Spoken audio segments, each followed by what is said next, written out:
Hello all welcome to 1 minute 1 mark. നമുക്ക് 1 minute 1 മാർക്കിലെ ബയോളജിയിലെ അടുത്തൊരു ചോദ്യം നോക്കാം.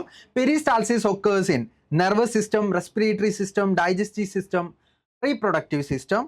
അത് മലയാളത്തിൽ നോക്കാം. പെരിസ്റ്റാൾസിസ് നടക്കുന്നത് ഏതിലാണ്? അല്ലെങ്കിൽ നാഡീ വ്യവസ്ഥയാണോ, ശ്വസന വ്യവസ്ഥയാണോ, ദഹന വ്യവസ്ഥയാണോ, പ്രത്യുൽപാദന വ്യവസ്ഥയാണോ എന്നാണ് ചോദിച്ചിട്ടുള്ളത്. അപ്പോൾ പെരിസ്റ്റാൾസിസ് എന്ന് പറയുന്നത് നമ്മളുടെ അന്നനാളം അല്ലെങ്കിൽ ഈസോഫാഗസിലൂടെ നമ്മൾ ഫുഡിന്റെ മൂവ്മെന്റിനെയാണ് നമ്മൾ പെരിസ്റ്റാൾസിസ് എന്ന്. It's a wave like movement in oesophagus. അപ്പം ഈസോഫാഗസ് ഉൾപ്പെട്ടിട്ടുള്ളത് ഡൈജസ്റ്റീവ് സിസ്റ്റത്തിലാണ് അല്ലെങ്കിൽ നമ്മുടെ ദഹന വ്യവസ്ഥയിലാണ്.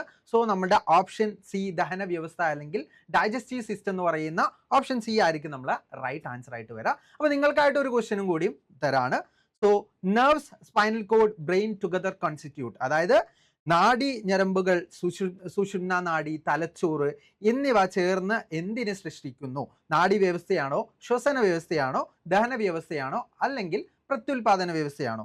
Or nervous system, respiratory system, digestive system, reproductive